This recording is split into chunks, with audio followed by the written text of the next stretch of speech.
"I'm not looking for anyone to fix things," Winifred Beckett said, her voice as flat and unyielding as the sun-baked earth beneath her boots, and the man standing in the doorway of her half-collapsed barn did not flinch, did not argue, did not offer her the practiced sympathy she had learned to despise in the 14 months since her husband had left her with a deed she could barely read, a mortgage she could not pay, and a secret so devastating it had turned her marrow to cold ash. David Langston simply looked at her. His hat was in his hands, turning slowly. His eyes were the quiet gray of storm clouds that had already spent their fury, and there was something in them she did not trust precisely because it was not pity. It was something worse. It was understanding. "I know that," he said. "I am just here to help carry them." The words hit her like a flat stone skipped across still water, each bounce a different kind of hurt, because she had heard promises before.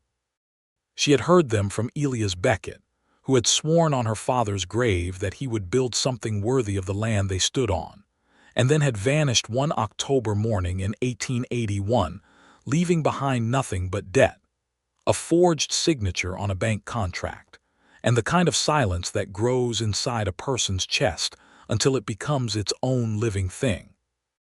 She stared at David Langston for a long moment, this stranger sent by nobody she had asked, and then she turned and walked back into the dark interior of the barn where 3 of her 6 goats were penned in a corner because the eastern wall had buckled 2 nights prior in a windstorm, and the other 3 were gone, either fled or taken, and she had not yet decided which possibility made her feel more like a failure. She heard his boots on the threshold. She did not tell him to leave. That was where the story between them truly began. Not in softness, not in warmth, but in the narrow and contested space between pride and need. The year was 1882, and the land was the northeastern corner of the New Mexico Territory, a stretch of mesa country that broke hearts as efficiently as it broke plows. The town of Harlan's Crossing sat 12 miles south, a modest collection of timber buildings anchored by a general store, a post office that doubled as the telegraph office on days when the operator was sober, a church that was used mostly for funerals, and a saloon that was used for everything else.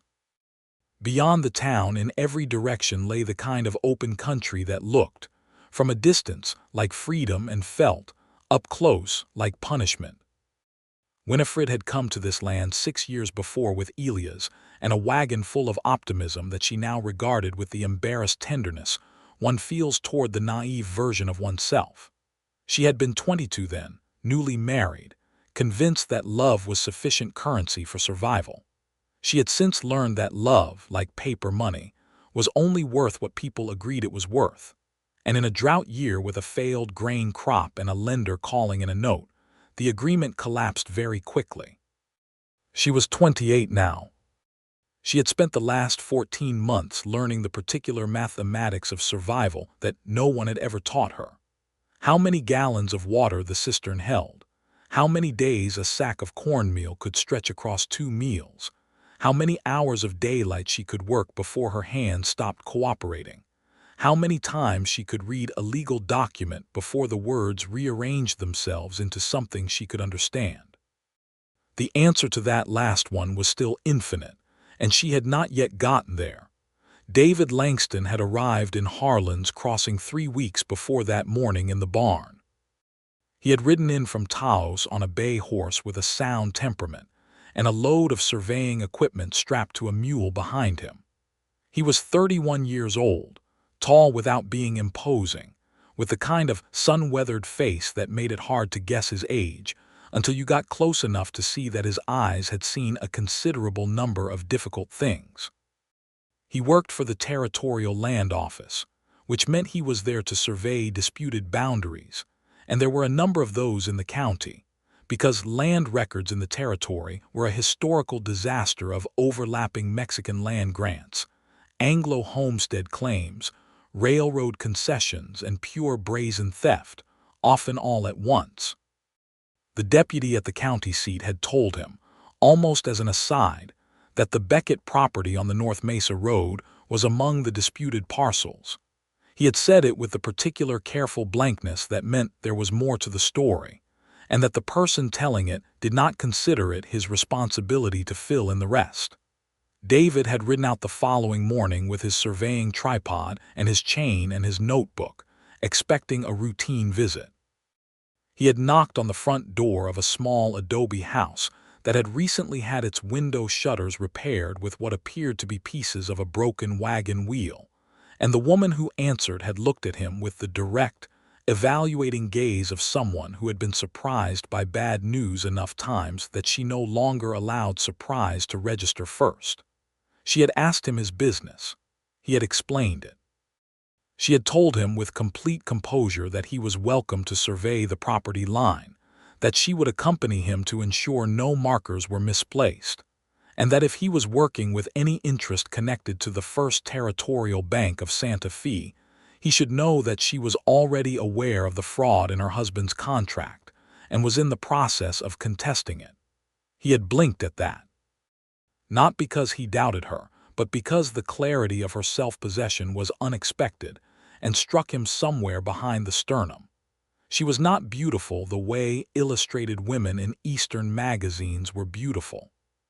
She was beautiful the way the mesa was beautiful, in a manner that required your full attention to understand, that revealed more the longer you looked, and that left you unsettled in a way you could not entirely explain. She walked the property line with him that first day with a stride that covered ground efficiently, and a knowledge of the terrain that told him she had walked every foot of it herself, alone, probably at dawn when the light was useful, and the heat had not yet made thought difficult. She pointed out where the original survey markers had been, and noted that 2 of them had been moved, showing him the faint circular depressions in the soil where they had previously sat. She said this without accusation, simply as observation, as if she were reporting the weather. He crouched down and looked at the depressions and then at the current marker positions and did the arithmetic in his head and understood immediately what had happened. The eastern boundary of the property had been shifted approximately 40 feet inward, which in this particular location removed a significant portion of the water rights associated with the arroyo that ran along that edge, and therefore substantially reduced the value of the homestead claim, while simultaneously making the bank's foreclosure case considerably easier to execute.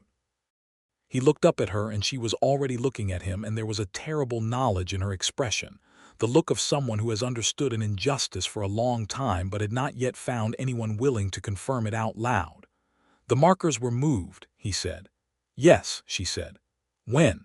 He studied the grass growth around the depressions, the oxidation on the current markers, the compaction of the soil. "Sometime in the last 2 years," he said. "Probably during the winter of 1880, when the ground was soft.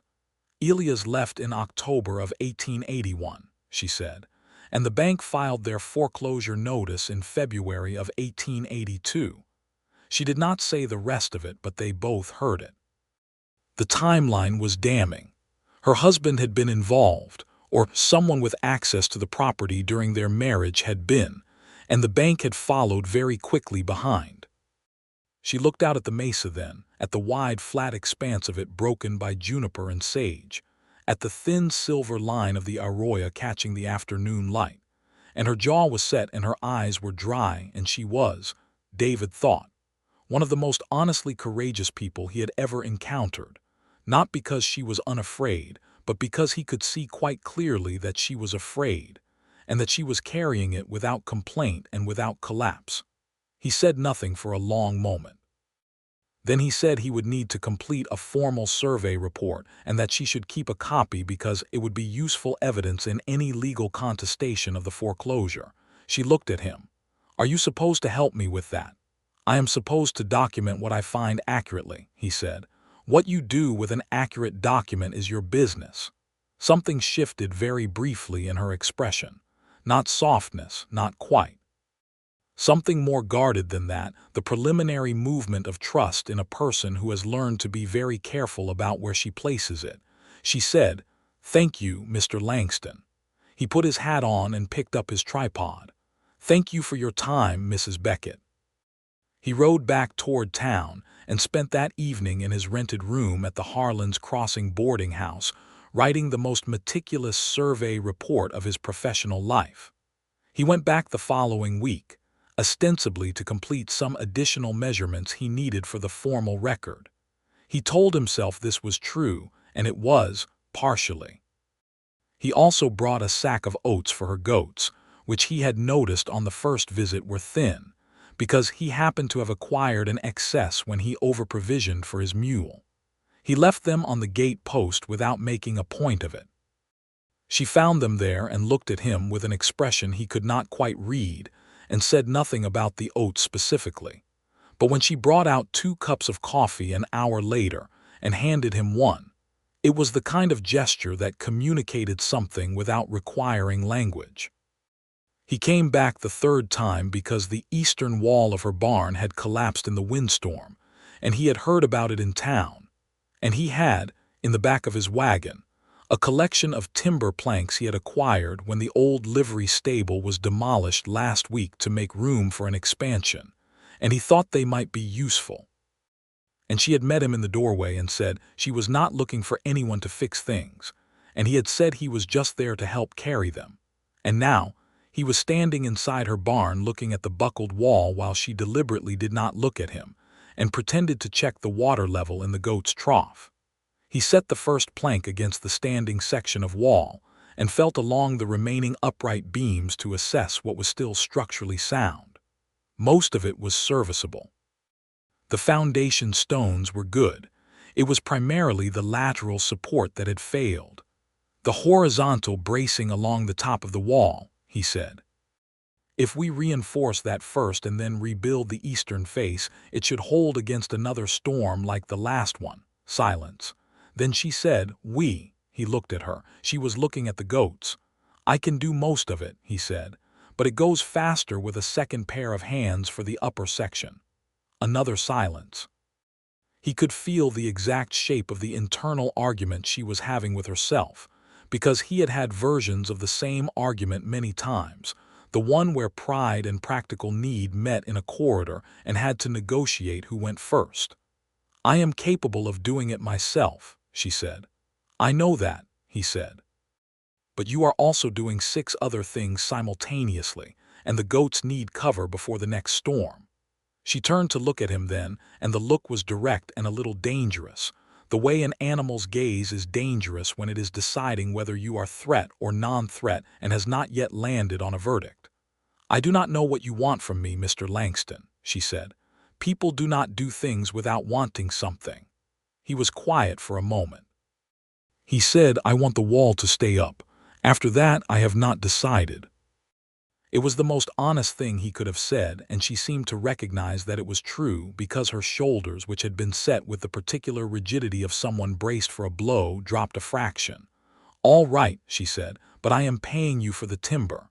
"There is nothing to pay. I salvaged it." "Then I will feed you lunch." He looked at her. She was already turning toward the house. He picked up the first plank and got to work. They worked on the barn that day until the afternoon light went amber and long, and she was competent with a hammer, matter-of-fact and economical in her movements, and he found himself paying attention to the way she worked with the same quality of attention he usually reserved for reading technical documents. She did not waste motion. She did not perform capability for his benefit. She simply worked. Lunch was cornbread and beans and coffee that was strong enough to have opinions, and they ate it at the small table inside the adobe house where she had arranged what she had with the same quiet practicality she applied to everything. A checked cloth on the table, a tin cup with a few dried wildflowers on the windowsill, a row of books along one wall that he noticed were not decorative, because their spines were creased and their pages were thumbed. He glanced at the titles. A manual on land law.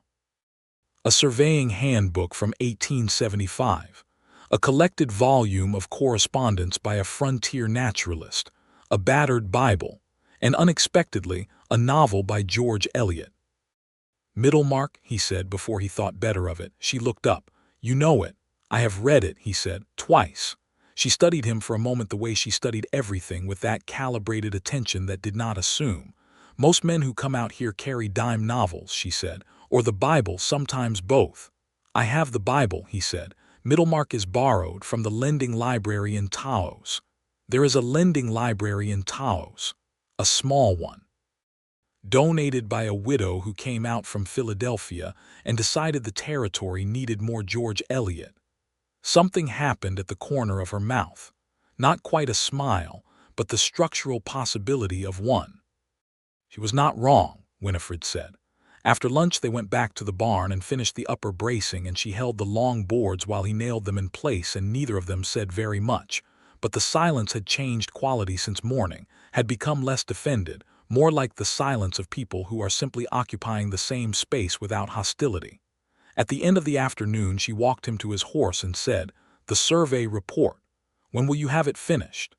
"End of the week," he said.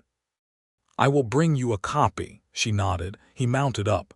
He was almost to the gate when she said, "Mr. Langston." He stopped and looked back. "Thank you," she said. The two words carried the precise weight of a person who does not say them lightly, which meant they carried considerable weight. He touched the brim of his hat and rode south toward Harlan's Crossing, as the mesa went from amber to rose to violet behind him.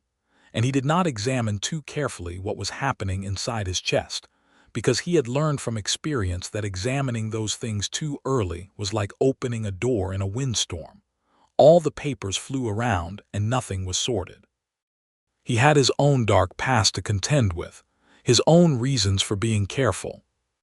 He had come to the territory from Missouri 3 years before, after a series of events he thought about as little as possible, and which had nevertheless restructured everything. He had been engaged to a woman named Louise who had been, by any reasonable assessment, lovely and kind, and entirely wrong for him in the way that things which look perfect in principle are sometimes catastrophically incompatible in practice. They had wanted different things from life with a completeness that made the difference between them feel, ultimately, like geography, not like failure. They had parted without dramatic betrayal, which was in some ways harder because there was no specific wound to point to, just a slow mutual recognition that they had been carrying a weight neither of them could name. He had gone to Taos because the land office position was there, and because he knew no one there, and because he had found in the previous years that the quality of strangeness in new country helped him think more clearly. He liked the work. He liked the precision of it, the way a good survey was irrefutable, an honest record of what was actually there. He had not been looking for anything other than the work. He was aware of this even as he rode back to town, thinking about Winifred Beckett's hands on the wood planks and the particular way she had said those two words at the end of the day. He delivered the survey report on Thursday. He did not have any additional timber. He had no practical reason to be there. He went anyway, on the basis that he had said he would bring the report, and that was true, and that was enough. She was on the roof of the house when he arrived, replacing some damaged adobe coping along the north parapet with a trowel and a bucket of fresh mud. She worked with concentration and did not seem startled to see him, which might have meant she had heard his horse coming up the road, or might have meant something else entirely. He tied his horse at the post and held up the envelope with the report. "I will come down," she said. "No need," he said. "I can leave it on the step." "Come in," she said. "There is coffee." He went in and poured himself coffee from the pot on the iron stove, and she came down from the roof 5 minutes later with a smear of mud on her cheek that she did not appear to know was there, and he debated for a brief moment whether to mention it, and then decided that she would want to know. "You have some mud," he said, gesturing at his own cheek. She touched the right side. "Other side," he said. She found it and rubbed it off with her sleeve with the complete indifference of someone who has long since stopped being embarrassed by practical evidence of practical work. This, for reasons he could not have explained to anyone, made something in his chest feel warm. She sat at the table with the survey report and read it with the focused attention he was learning was characteristic of her, not skimming but actually reading, going back to reread the technical sections, asking him twice to clarify what specific notations meant. He explained them. She listened in the precise, economical way she did everything without wasted attention. When she had finished, she set the report down and looked at him and said, "This documents the fraudulent markers clearly." "Yes," he said. "Will the land office act on it?" He paused. "The land office will file it," he said carefully. "What happens after that depends on who is reviewing it and who they have interests with." She held his gaze. "You are telling me not to rely on the land office." "I am telling you to get an attorney," he said. "There is one in Santa Fe who handles land fraud cases. His name is Reyes. He has a reputation for not being purchased." He took a small piece of paper from his inside pocket on which he had written the attorney's name and address and set it on the table. She looked at it, and then at him, and he could see the arithmetic happening behind her eyes, the calculation of what legal representation cost against what she had, which he estimated was very little. "I cannot afford an attorney," she said. It cost her something to say it. He could see that. "Reyes sometimes takes cases like this on a contingency arrangement when the evidence is strong," David said. "He would receive a portion of any settlement rather than an upfront fee. The survey report is strong evidence." She looked at the paper again. She picked it up and held it with both hands, carefully, the way she might hold something fragile. "Why are you doing this?" she asked. She was not accusing him, she was genuinely asking. He thought about it honestly. "Because what was done to you was wrong," he said, "and I have the documentation to say so. That seems like the right use of the documentation." She looked at him for a long time. He did not look away, and he did not try to fill the silence. He had learned from working alone in open country that some silences required you to simply be present in them. "I will write to Mr. Reyes," she said finally. "Good," he said. He finished his coffee. He did not make excuses to stay longer. He rose and put his hat on and told her he hoped the north parapet held against the season's remaining weather, and she said she believed it would, and he rode back down the Mesa road with the afternoon stretching long and blue behind him. He came back again the following Tuesday, and the Tuesday after that. Each time there was a practical reason, because the property had practical problems in abundant supply. A fence post along the south line that had rotted through, a section of irrigation channel that had silted over and needed clearing, a problem with the hand pump on the cistern that he happened to know how to fix because he had worked a summer on a well drilling crew in Missouri years ago. He did not push. He did not press. He brought things he had or that cost him little, and he worked alongside her and asked nothing in return except coffee and occasionally lunch. And he did not ask about Elias Beckett or the marriage or any of the dark geography of her recent years, because she would tell him what she chose to tell him when she chose to tell it, and he was not there to extract anything. But she began to talk, not all at once. Gradually, the way frozen ground thaws from the surface downward. She told him things in the gaps of work, while they were clearing the irrigation channel side by side with shovels, while she was mending a harness with an awl, and he was replacing the fence post nearby. She told him she had grown up in Indiana, that her father had been a school teacher who had taught her to read at 4 years old, and had considered this his greatest accomplishment. She told him her mother had died when she was 12 of a fever, and that she had afterward been responsible for the younger children while her father taught school, and that this experience had given her strong opinions about self-sufficiency that were deeply embedded and not entirely negotiable. He listened to all of it without performing interest he did not feel, because he was genuinely interested, in the specific way that a person who has been paying close attention to someone finds each new piece of information not surprising but clarifying, a further sharpening of an image that was already compelling. He told her things in return, in the same graduated and unself-conscious way. He told her about Missouri and the land office work and the boredom and occasional satisfaction of it. He told her about his father, who had been a surveyor himself and had taught him the work, and who had died of a stroke 2 years ago, and whom he still missed with the particular dull ache of missing someone who was simply good. He told her about Louise without using her name, describing only the essential truth of it, that he had learned you could care deeply for someone and still be fundamentally incompatible, and that this was not tragedy, but it had felt like it for a while. She was quiet for a moment after that. They were sitting on the fence rail eating the midday meal she had brought out on a tin plate, cold biscuits and dried apple, and a strip of cured salt pork. "I do not know," she said slowly, "if Elias and I were incompatible or if he was simply dishonest from the beginning. I have thought about it a great deal." She broke a biscuit in half. "I think perhaps I would prefer the incompatibility explanation because it gives me some credit for not knowing, but I am not sure it is accurate. I think he may have been dishonest from the beginning, and I may have chosen not to see it because I was 22, and I wanted very much for the thing I wanted to be real." There was no self-pity in this. It was a statement of honest retrospective accounting, and it was one of the more courageous things he had heard anyone say, because it required admitting a participation in one's own wound without absorbing all the blame for it. He said, "That does not make it your fault." "No," she agreed, "but it makes it mine to understand."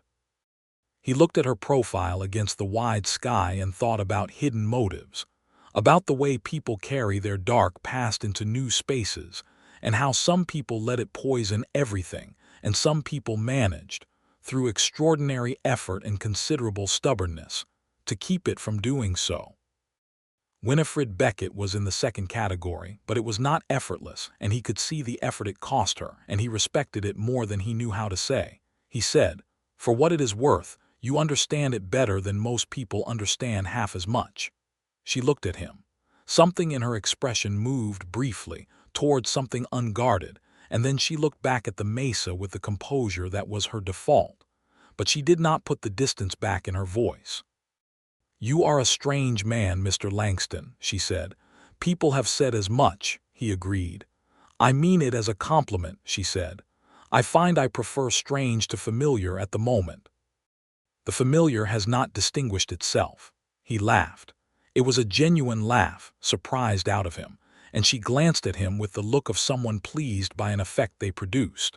They fell into a rhythm over the weeks that followed, a rhythm that was built on the practical and had started to become something else without either of them directly naming it. He came out to the property twice a week. She stopped meeting him at the door with the evaluative guardedness of the early visits. She began to simply be present when he arrived, in the middle of whatever she was doing, and she would wave him toward whatever task he had come to help with in the easy way of people who have stopped needing to perform normalcy for each other. They talked more. They argued once about the best method for patching the irrigation channel, a disagreement that was direct and without venom, and which ended with her being demonstrably correct about the local soil composition and him acknowledging it without difficulty. And afterward the air between them felt lighter for having had the argument, as if some remaining formality had been discharged with it. He began to notice the specific qualities of her attention, the way she listened with her whole body when something interested her, leaning fractionally forward, the way she could be perfectly still when she was thinking, so still that birds sometimes landed nearby without noticing her, the way she read in the evenings when the light was sufficient, holding the book in both hands and going somewhere private behind her eyes that had nothing to do with the mesa or the mortgage or any of it. He began to notice that he thought about her between visits in a way that had nothing to do with the survey work or the repairs. He noticed it. He did not do anything about it, because doing something about it felt like stepping off a ledge, and she had told him clearly on the first day that she was not looking for anyone to fix things, and he had told her he was just there to help carry them, and he intended to honor that, both because it was the right thing, and because he had some honesty about his own situation, which was that he was 31 years old with a temporary posting in the territory and an uncertain future. And she was a woman who had already been trapped once by someone whose future had proved to be something other than promised, and he was not going to do that to her. But the heart does not always wait for the logical conditions to align. The heart sometimes just starts, the way a fire starts, from friction and proximity and enough combustible material, and no one asks the fire whether the timing is right. A letter came from Mr. Reyes in Santa Fe in early November. She was out checking the goats when she saw the rider from the postal station at the junction, and she met him at the gate and took the letter and held it for a long moment before opening it. Her hands were steady. Her heart was not. She read it standing in the cold morning air with the juniper trees rattling softly in the wind and the goats regarding her with their sideways eyes. Reyes would take the case. He considered the evidence of marker fraud compelling. He would file a contestation of the foreclosure in the territorial court in Santa Fe. He needed her to travel to Santa Fe to provide testimony and sign the formal legal complaint. He would need her there within the month. She walked back to the house and sat down at the table and read the letter twice more, and then looked at the window where the tin cup of dried wildflowers had been replaced with a fresh arrangement she had gathered from the south slope last week. And she thought about what it would cost to get to Santa Fe, what it would cost to stay while the legal process worked. And she did the arithmetic with the specific dread of someone who knows the numbers before they add them up. She did not have enough. She had not had enough for several months. She had been managing on what she could sell at the Harlan's Crossing market, eggs and goat's milk and occasional needlework, and it kept her fed and the cistern repaired and nothing else. When David came on Tuesday, she was in the garden pulling the last of the dried bean vines, and she handed him the letter without preamble. He read it. He read it again. He looked at her. "Santa Fe," he said. "Yes," she said. "Can you get there?" She looked at him directly. "I am working on the arithmetic," she said. "I do not yet have a satisfactory answer." He handed the letter back. He was quiet for a moment. She could see him thinking in the same way she could always see him thinking, his attention gathered inward, his gaze slightly unfocused. He said, "The land office has an agent in Santa Fe I need to coordinate with before the end of the year. I was planning to make the trip in December." She looked at him. "I could go in November instead," he said, "if the timing aligned." She looked at him for a long time. He looked back. The proposition lay between them very precisely, not a rescuing, not a fixing, but a carrying, a shared journey that each of them had individual reason to make. "That is a very convenient coincidence," she said. "It is," he said. "I thought it was worth mentioning." She looked at the dried bean vines in her hands. She looked at the mesa. She looked at David Langston, who was watching her with those storm-gray eyes that held understanding and patience, and something else she had been trying not to name for several weeks. "If we travel together," she said carefully, "it would need to be understood." "Understood," he said. "That it is practical," she said. "That I am not Winifred," he said. It was the first time he had used her given name without the formal prefix, and it stopped her mid-sentence like a hand on her arm. His voice was quiet and very steady. "I know that," he said. "I am just there to help carry them, remember." The echo of the first day landed between them, but differently than it had landed then, warmed by everything that had happened since, carrying a weight of its own. She said, "All right." They rode to Santa Fe in the second week of November, 4 days on the road through country that shifted from the dry mesa landscape of Harlan's Crossing through Pinon and Ponderosa country, and then down into the Rio Grande Valley, where the cottonwoods had gone gold and were shedding their leaves into the brown water. They made camp each evening with the comfortable competency of two people who had worked alongside each other long enough to have established a natural division of tasks. She made the fire. He saw to the horses and the mule she had brought to carry supplies. She cooked on the trail pan, competent meals with the materials available, and he washed the pans and distributed watches through the night with the practical ease of someone who had traveled alone enough to have established good habits. On the second evening, they camped on a rise above the river with the cottonwoods below them lit orange by the fire, and a sky so full of stars it felt profligate, extravagant in a way that the empty daytime sky never quite communicated. She was sitting with her coffee cup and looking at the stars, and she said without preamble, "My father used to name the constellations for me. He knew all of them. He said they were stories people told so they would not be frightened of all that darkness. He looked up at the stars. Were you frightened of the darkness? She considered this. As a child, yes. Now she paused. Now I find it restful, all that space where things cannot follow you. He understood exactly what she meant and said so, and she looked at him with the look that had gradually softened from evaluation into something warmer and more wondering, the look of someone who has found, improbably and without planning for it, someone who speaks the same language. They reached Santa Fe on the fourth day. The city was more substantial than Harlan's Crossing in the way. A river is more substantial than a creek. Not just larger but operating at a different register, with the old adobe buildings of the Spanish colonial period standing alongside newer territorial-style structures. And the streets were busy with a mix of Anglo settlers, Mexican families whose roots in the valley went back generations before any Anglo arrival, Pueblo people from the nearby pueblos, and a considerable number of people in between and around all those categories who had been shaped by the collision and combination of all of them. They found rooms at a boarding house on the east side of the plaza, separate rooms on separate floors, arranged and paid for with complete businesslike efficiency. And she went to meet Reyes the following morning with the survey report and the letter of summons, and the particular composure of a woman who had prepared for this appointment with the thoroughness she brought to everything.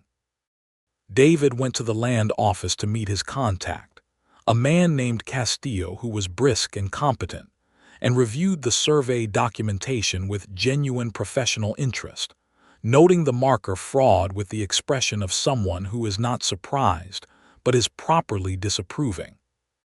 They met for supper at the boarding house dining room that evening, and she told him about the meeting with Reyes, and he told her about the meeting with Castillo, and they compared notes with the ease of people who have found in each other a reliable sounding board. Reyes had confirmed everything the letter had promised. He was filing the contestation. He expected the court to grant an injunction against the foreclosure pending the fraud investigation, which would give her time to continue working the property while the case was heard. He had identified 2 other instances of potential fraud in the bank's loan practices in the county, which strengthened the case. She relayed all of this with the measured composure of someone who is managing an intense relief, and he watched her and thought about the trapped quality that had been present in her face when he first met her, the particular stillness of a person under sustained pressure, and how it had incrementally diminished over the weeks since. He said, "This is going to work, Winifred." She looked at him across the supper table with the candlelight finding the warm undertones in her dark hair, and she said, "I know. I believe it is." She paused. "I think I may owe a considerable debt to the accuracy of your survey work." "The markers were moved," he said. "I just said so." "You could have said so less specifically," she said. "The report is very specific," he said. "It would not have been honest otherwise."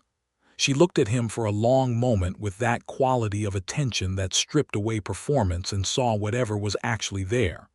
"No," she said finally. "You could not have been dishonest about it. That is something I have come to understand about you." It was, he thought, one of the most meaningful things she had said to him, because it meant she had been paying the same kind of attention he had been paying, and that she trusted what she had seen. They stayed in Santa Fe for 5 days while Reyes finalized the paperwork, and the court clerk processed the initial filing. David's business with Castillo required 2 additional days of detailed review. They walked the plaza in the evenings, and she went into the small lending library that operated out of a room adjacent to the territorial governor's office, and emerged with an expression of pure delight that she contained very quickly and which he had nevertheless seen. "Another George Eliot?" he asked. "Adam Bede," she said, with the dignity of someone discussing serious literature and the suppressed enthusiasm of someone who has found something wonderful. He bought a newspaper, and they sat on the bench outside the library, and she read Adam Bede, and he read the newspaper, and the late afternoon sun lay warmly across the plaza stones, and there were children playing near the central fountain, and somewhere nearby someone was playing a guitar in a lazy, undemanding way. And it was one of the most peaceful hours David Langston had passed in several years. He looked at her over the edge of his newspaper, absorbed in the book, completely in a world of her own making, and the feeling that moved through his chest was so specific and so large that it required a considerable internal effort to simply return to the newspaper without saying anything about it. He was in love with her. He had probably been moving toward this conclusion for weeks and had been declining to arrive at it. He had arrived at it now, sitting on a plaza bench in Santa Fe with a newspaper in his hands, and the timing was, characteristically, not ideal, because they were on a practical journey undertaken for practical reasons, and he had made her a specific promise about what his presence in her life meant, and he intended to keep it. On the fourth night, a thing happened that neither of them had planned for.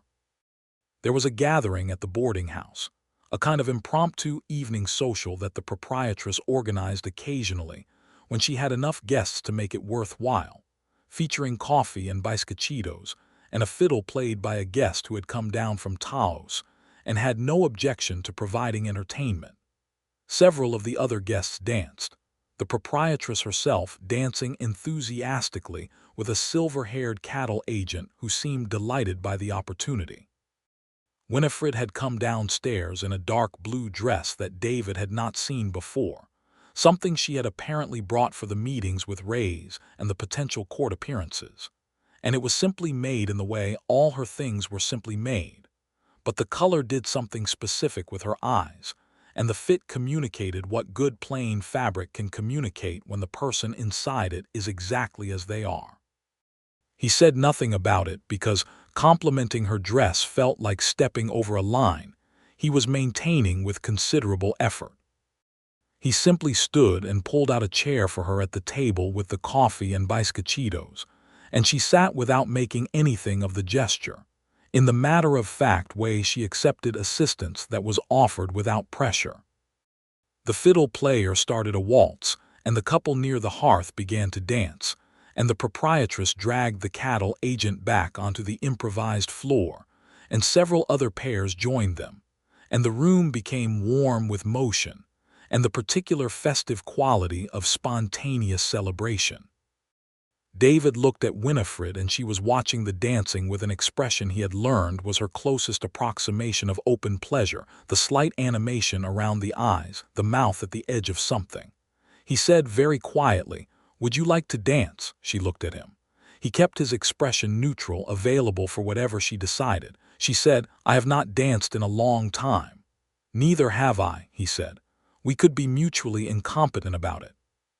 She laughed then, the genuine one, not the compressed version she sometimes produced but the actual laugh, and she stood up. They danced. He was not a particularly accomplished dancer, and she was better than she had implied, but neither of them was particularly attentive to technical correctness, because the room was small, and the other couples were enthusiastic, and directional precision was not very achievable. She had her hand on his shoulder, and his hand was at her waist, and they were closer together than they had been before, close enough that he was acutely aware of the warmth of her, and the slight catch in her breath at the beginning that smoothed out as they found a shared rhythm. She was looking somewhere past his shoulder with the composed expression that was her default when she was managing something internally, and then she seemed to decide something, because the composure adjusted and she looked at him instead directly at the close range that they were at, which was closer than their working distances had ever been. He did not say anything. She did not either. The fiddle played and they moved in the small space, and the candlelight made everything warmer than it actually was, and she was looking at him the way she looked at the mesa sometimes, with the recognition of something that required her full attention to understand. When the song ended, she stepped back and thanked him with the particular formality of someone reestablishing the appropriate distances, and he let it be, because the dance had said something, and they both knew it, and neither of them was ready yet to say the same thing aloud. They rode home to Harlan's Crossing in weather that had turned cold and sharp. the mountains to the north carrying new snow on their peaks, the desert floor crystalline and blue in the mornings. They rode mostly in comfortable silence with occasional conversation, and twice she read aloud to him from Adam Bede when they stopped to rest the horses at midday, and he listened to her voice moving through the sentences of the book with a quality of attention he understood was excessive, and did not attempt to moderate. They arrived back on a Friday afternoon, with the Mesa road running iron-hard with frost, and the juniper trees carrying a faint rime of ice on their branches. He helped her unload the mule and check on the goats, and she made coffee and they sat at the kitchen table, and she said, "I had almost forgotten what this land looks like when I am not afraid of losing it." Did her? "The injunction will hold," he said. Reyes was confident. "I know," she said. "It is not that. It is," she wrapped both hands around the coffee cup. "When something has been threatened long enough, you start to experience it only as the thing that might be taken. You stop seeing it as the thing that is yours." She looked at the window. "Riding back from Santa Fe, coming up the North Road and seeing the Mesa, I remembered that I love it. This particular piece of it. I had forgotten I loved it." He looked at her quiet profile and thought about the particular courage it took to love something after you had been close enough to losing it that the love had gone to ground for a while. He said, "I have some news. From Castillo in the land office." She looked at him. "My posting in the territory," he said, "is being extended. There is a substantial amount of additional survey work in the region, boundary disputes that have been unresolved for years and are creating legal problems. Castillo has asked me to stay on for another year, possibly two, based in Taos with travel throughout the district." She was very still. "You are staying." "I have accepted," he said. "I accepted yesterday." She looked at him for a long time, and he could see the thoughts moving behind her eyes, and he did not try to intercept them or guide them because whatever she concluded was hers to conclude. She said, "When did you decide?" He was quiet for a moment. He said, "I have been considering it since October." The pause between that statement and her response was occupied by the sound of the wind off the mesa and the small voice of the fire in the stove. She said, "Because of the work." He said, "Partly." The second pause was shorter. She said, "Mr. Langston." He said, "I know." She said, "David." The given name deliberate, intentional, a closing of a distance. He felt it as clearly as a change in the air pressure. He said, "Yes," she said, "I need to tell you something." She set her coffee cup down. She looked at her hands. She looked at him. "I have been trying not to need you here," she said. "I have been very careful about it. I think you know that." "I know," he said. "And I have not changed my mind about what I am not looking for," she said. "I am not looking for anyone to arrive and fix the things that are broken. I have been doing that myself, and I intend to continue doing that myself." "I know that too," he said. "But," she said, and the words sat there for a moment, deliberate and significant, "I have found that she stopped." She was not struggling for words exactly. She was measuring them. "I have found that when you are not here, the place is less. Not incomplete, not broken, just less, and that is not nothing." He looked at her. He thought about all the careful weeks of it, the barn wall and the coffee and the survey report and the letters and Santa Fe and the dance and the road home, all of it, and how none of it had been about fixing anything but about being present with the reality of what was. He said, "When you are not near, I think about what you are thinking about." He paused. "I think about whether the north parapet held against the overnight frost. I think about what chapter you have gotten to.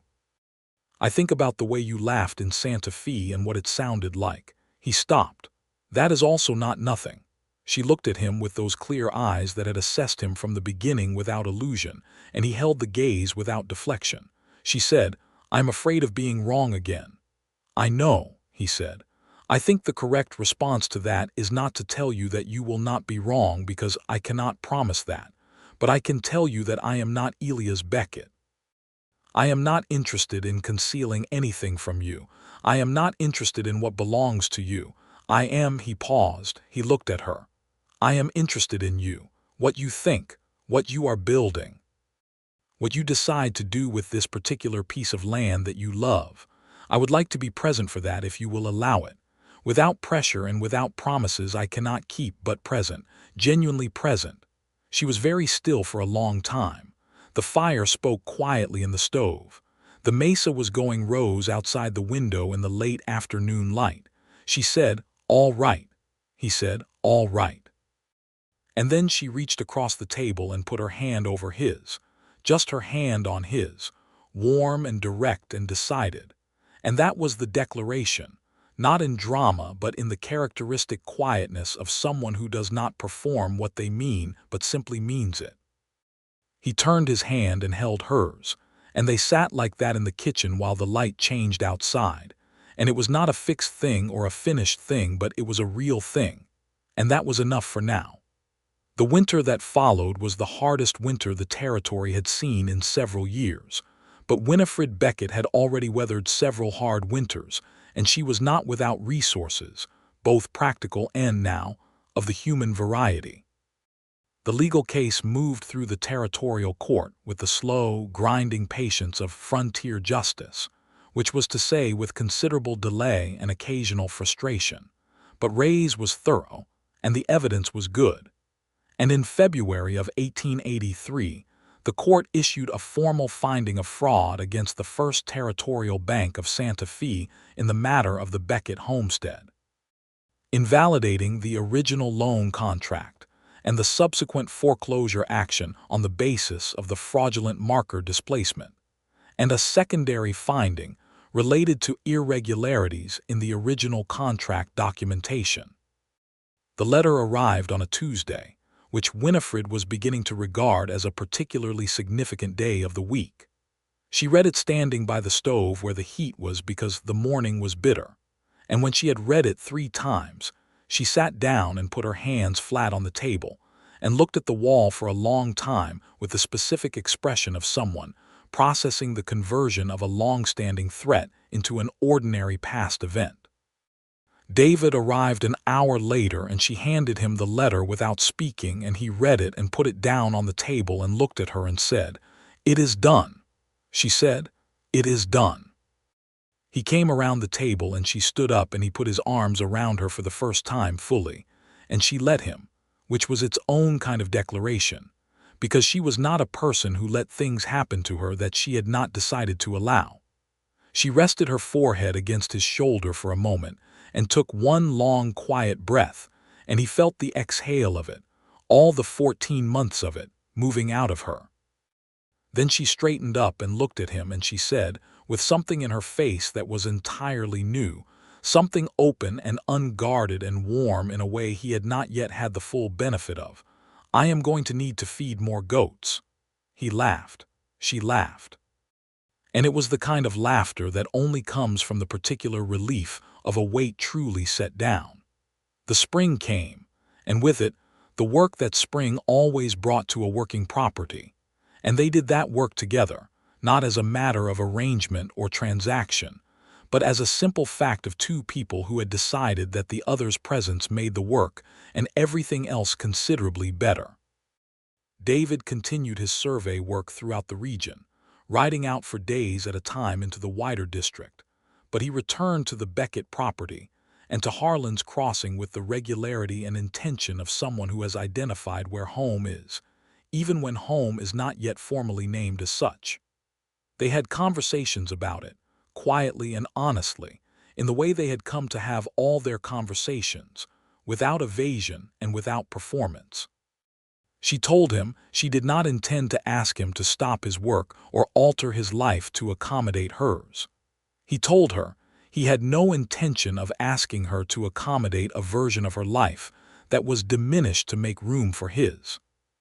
They agreed in the undemonstrative practical language they both preferred that 2 capable people who wanted to be together had the resources between them to work out the logistics. He had started in April, riding up to the property on Friday evenings and staying through Sunday.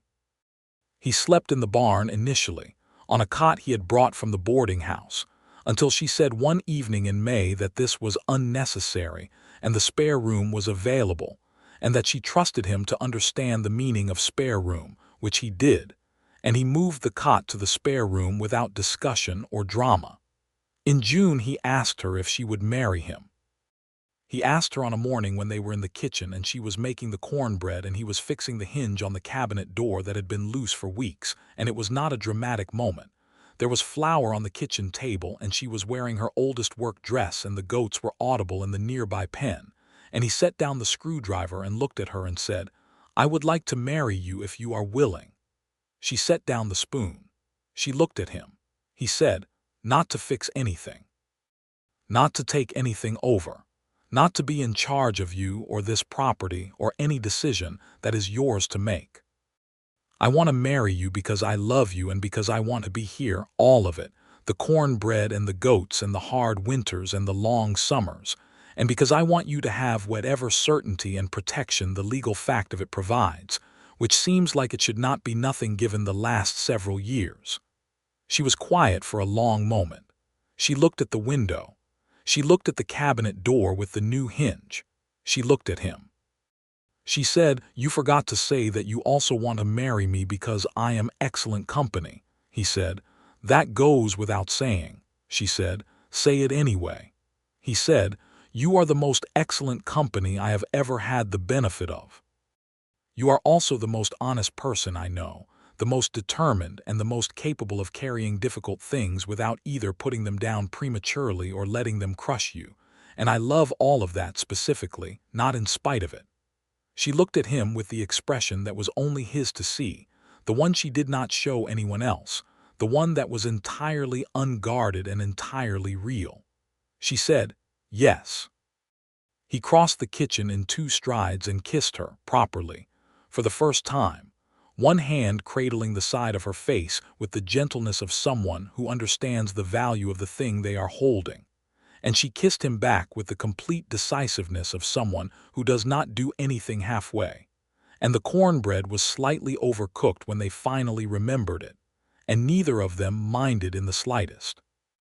They were married in September of 1883 at the Harlan's Crossing Church, which was used, as previously noted, mostly for funerals, but which the congregation had decorated with wild asters and rabbit brush for the occasion, and which was full of people from the county who had developed a considerable respect for Winifred Beckett over the previous 2 years, and who arrived in Sunday clothes with the genuine pleasure of people who like a story with a just outcome. The ceremony was conducted by the Reverend Marcus Hoyle, who had performed approximately 4 weddings in his tenure, and who found them considerably more enjoyable than funerals, and who was moved by the quality of attention the 2 people at the front of his small church paid to each other throughout, as if the words being said were things they were hearing for the first time and intended to remember. The celebration afterward was held in the Harlan's Crossing Saloon, which was the only space in town large enough for the number of people who arrived, and there was a fiddle and a guitar, and the dancing that inevitably followed both. And Winifred danced with her new husband in the middle of a crowd of their neighbors with none of the careful distance of the boarding house in Santa Fe, close and easy and undefended. Her hand in his and her face carrying the expression that the people who knew her well recognized as her happiness, not large and performative but solid and true, the kind that had been earned. They went home that evening to the adobe house on the North Mesa Road, and she stood in the kitchen that she had maintained alone for 14 months and looked at it as if seeing it for the first time, and then she looked at David Langston, who was now David Langston, her husband, and she said, "The spare room is available for actual guests now." He looked at her. She was smiling, small and specific and entirely hers. He said, "Efficient use of space." She reached for his hand. The autumn and winter that followed were the kind that Winifred would later describe as her first experience of abundance, not in the material sense, though the property was improving steadily, but in the deeper sense, the experience of difficulty that was shared and therefore lighter, of evenings that were full rather than merely quiet, of waking in the morning with the particular knowledge that the day was populated. David had taken on a permanent surveying commission from the Territorial Land Office, which meant he was based in the region more consistently, with travel as required rather than travel as his primary condition. He set up a proper office in the spare room, which became not a spare room but his working space. With maps and charts and notebooks arranged on shelving, he built himself along the south wall. She expanded the goat herd to 12 and began selling cheese at the Harlan's Crossing market with considerable success, because she had, through methodical experimentation over the previous year, developed a process for aging the cheese that produced a result considerably better than anything else available in the county. She also took on students, 3 of them initially, children from the ranching families north of town who had no access to the schoolhouse, and who she taught 3 mornings a week at the kitchen table, because her father had been a school teacher, and she believed, with the conviction of someone who knows the value of something from direct experience, that learning was not a luxury. The argument they had about this, which was the second argument of their marriage and conducted with the same direct quality as all their arguments, was about whether she was taking on too much simultaneously. He said he was concerned she would exhaust herself. She said she appreciated the concern and disagreed with the assessment. He said he was not asking her to stop but expressing a worry. She said he could express it and she would take it under advisement. She did not reduce the number of students. He did not raise the subject again, because he had learned at this point that she was correct about her own capacity. What he did instead was quietly take over the evening feeding of the goats 3 nights a week, so that she could use that time for the preparation of the following day's lessons, which she accepted without comment, because it was offered without pressure and was useful, and which communicated something about the nature of the support they had established that was more genuine than any formal negotiation would have been. By the second spring of their marriage, she told him she was expecting a child. She told him in the morning at the kitchen table, matter-of-factly and with the composure that was her default when managing something significant, but her hands were folded in front of her on the table in a way that told him she was also managing something tender and somewhat overwhelming. And he looked at her across the table for a long, quiet moment before he came around and sat beside her and took those folded hands in his. He said, "How are you feeling?" she said. "I am not sure yet." "I am still accounting for it," he said. "We have time." She looked at him and said with a small and very specific smile, "We have quite a bit of it." Their son was born in the last week of November of 1884, delivered by the county midwife, a formidable Tejana woman named Senora Reina Vasquez, who had been delivering children in the county for 20 years, and who expressed her approval of Winifred's composure during the process with the word "bien," repeated at intervals, which was not effusive by any standard, but which Senora Vasquez clearly intended as high praise. They named him Francis, after Winifred's father, and he arrived into the world with the particular emphatic declaration of a person who has opinions about being here and intends to make them known. And David held him that first evening with the expression of a man who has not had previous direct experience with the physical reality of a newborn, and is in the process of being thoroughly undone by it. Which was a look Winifred found so entirely worth seeing that she stored it in her memory with the specific care she applied to things she intended to keep. Francis was followed, 3 years later in the spring of 1887, by a daughter they named Clara, after no particular tradition, but because they both heard the name and agreed immediately and without deliberation that it was correct, which they had found was the most reliable indicator for naming decisions. Clara arrived in the established spring wildflower season on the south slope and had her mother's focused eyes and her father's patient temperament, an interesting reversal that would manifest throughout her life in ways that were consistently useful. The goat herd grew to 20. The cheese operation expanded, and Winifred hired a 14-year-old girl from the Mexican family on the next parcel south, Luz Navarro, to help with the aging and packaging, a relationship that began as employment and developed into something closer to an apprenticeship, because Winifred was her father's daughter and could not be adjacent to a young person with intelligence and application without wanting to teach them something. David's reputation in the land office grew. He was offered a supervisory position in Santa Fe in 1886, which would have meant a considerable improvement in salary and a considerable relocation of their life. He turned it down and told them he was available for consultation but not relocation. His supervisor was irritated. David was not particularly moved by this. He had, by this point, a very clear understanding of what he valued and where he was prepared to be. And it was on the North Mesa Road in the adobe house with the expanding goat enterprise, and the kitchen table that was now covered in children's lesson materials 3 mornings a week, and maps the other mornings, and everything simultaneously, always, in the organized chaos of a full life. Winifred, when he told her he had turned down the Santa Fe position, said nothing for a moment and then said, "You did not have to do that." He said, "I know," she said. "I would have found a way to manage the move." He said, "I know that too." He looked at her.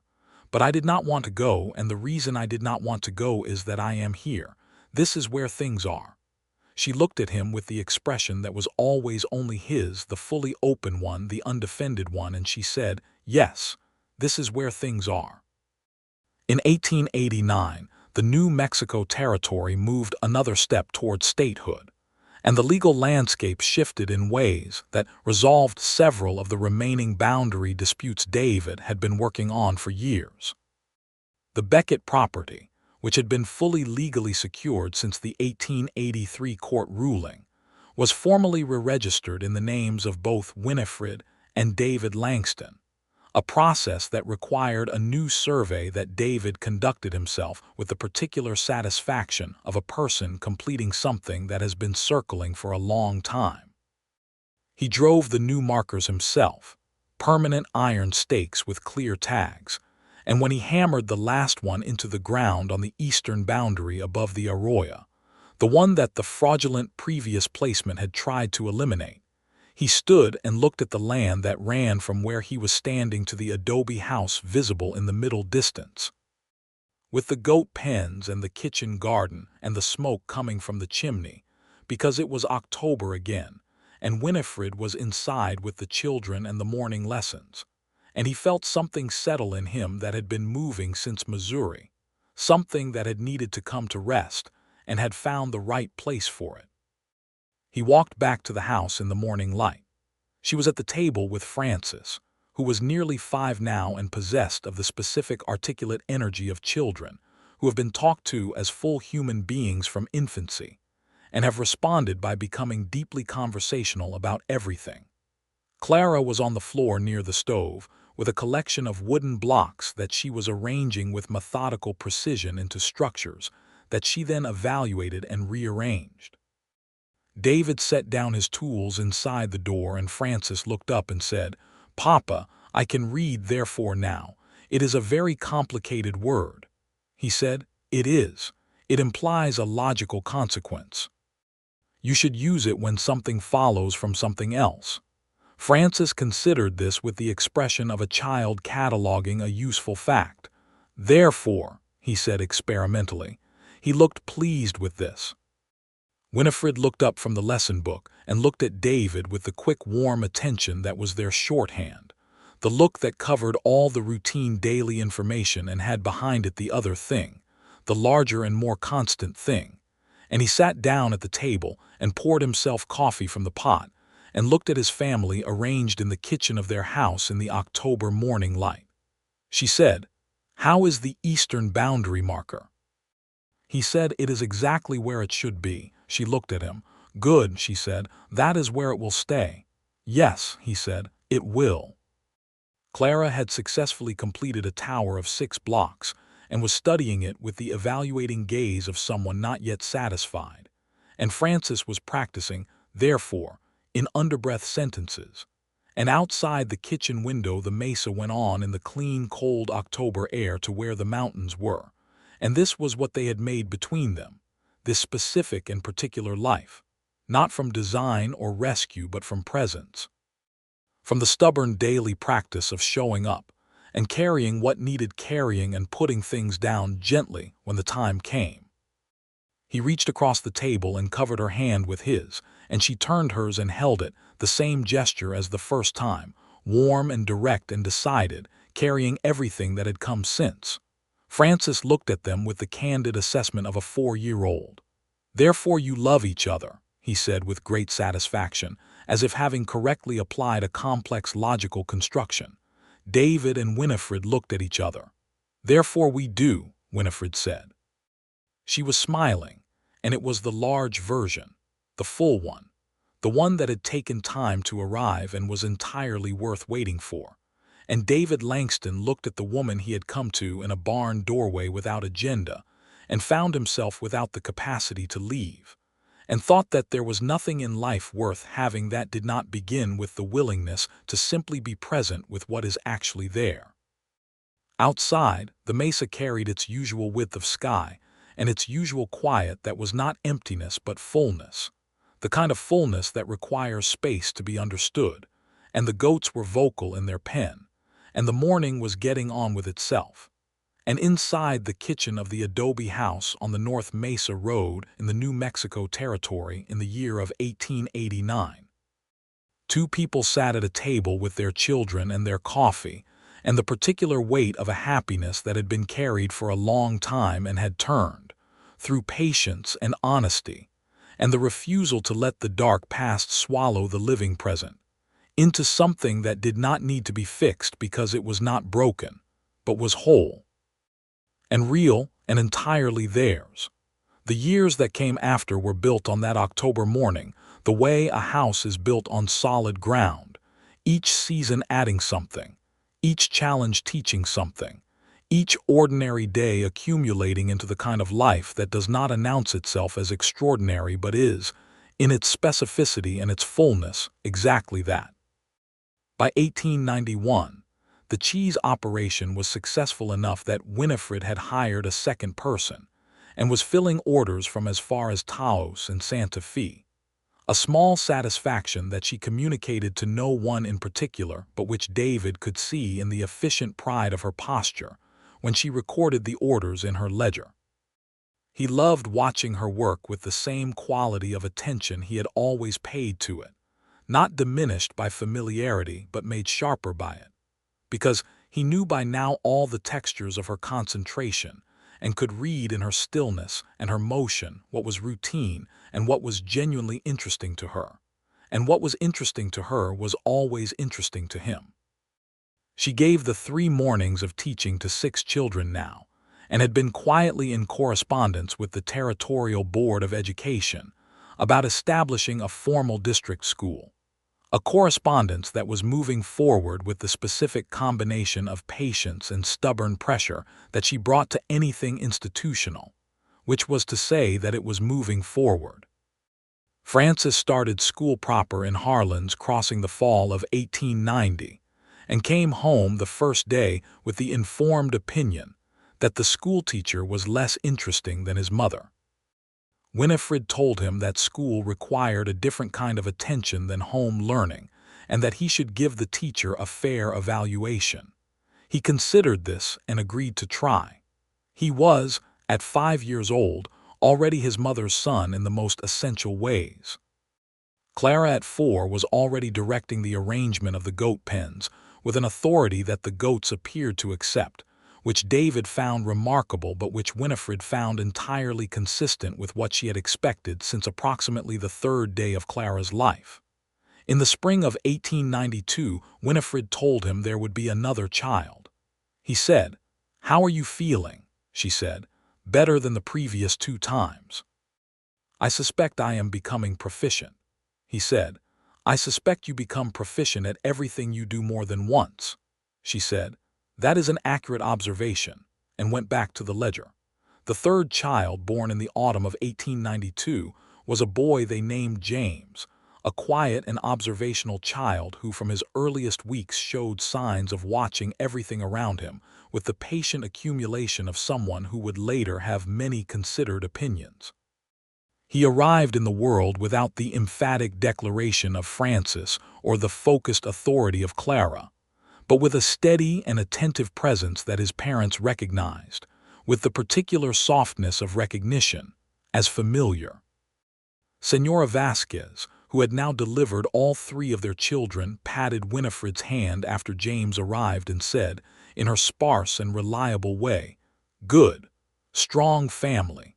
Then she went home because she had other families to attend to. The district school opened in 1893. After 2 years of Winifred's correspondence finally produced the necessary result, and it was built on a parcel of land donated by a coalition of the county's ranching families and supplied with a teacher recruited from Missouri. A young woman named Miss Allison Garrett, who arrived in the spring with her trunk and her educational philosophy and her complete lack of illusions about frontier conditions, and who was exactly what the children of Harlan's Crossing needed. Winifred attended the school's opening ceremony with David and their 3 children, Francis, now 9, and already planning to be a surveyor like his father or possibly a lawyer, having studied the details of the fraud case with great interest from the family documents, Clara, 7, and already teaching James to stack blocks with architectural precision, and James at 1 year old entirely unaware of the historical significance of the occasion, but present for it nevertheless. Standing outside the small new schoolhouse in the warm October sun, David beside her with James on his hip and the older children already running toward the building with the enthusiasm of children who have been told something is important, Winifred looked at the school, and then at the mesa beyond it, and then at her husband. He was looking at her. He was always looking at her, in the specific way of someone who has not exhausted their interest in what they are looking at and does not expect to. She said, "Do you remember when you came to the barn with those planks of timber?" He said, "I remember," she said. "You said you were just there to help carry them." He said, "I remember that too." She said, "You have been carrying things ever since." He said, "So have you." She said, "I know, but together it is a different kind of weight." She looked at the school again. "It does not press down the same way, it just moves with you." He shifted James to his other hip, and the baby patted his father's face with the concentrated curiosity of someone discovering that faces are interesting. He took Winifred's hand. She held it. The mesa held its usual October light, wide and warm and full of the specific clarity that comes before winter, when the air has given up its summer heaviness and everything is visible at a great distance, and the school stood new and practical at the edge of town, and the children were running back with questions, and the day was full of all of it. She had not been looking for anyone to fix things. She had made that clear from the beginning, and it had been true, and it remained true, and nothing about what she had built required the framing of rescue or repair. But she had found, in the man who had walked into her barn doorway with his hat in his hands and his storm-gray eyes and his complete absence of agenda, something she had not expected to want and had not been looking for, and had, in the careful and undemonstrative way of all the best decisions of her life, decided to keep. Someone to carry the weight alongside her, not because she could not carry it, but because carrying things together, it turned out, left both hands free for the life that was being built, and the life that was built was good. It was honest and specific and full of goats and cornbread and books and surveys and children who used, therefore, correctly an autumn light and the steady warm presence of 2 people who had found in each other, against all careful expectation, the exact right person to be beside. That was enough. It was, in fact, more than enough. It was everything.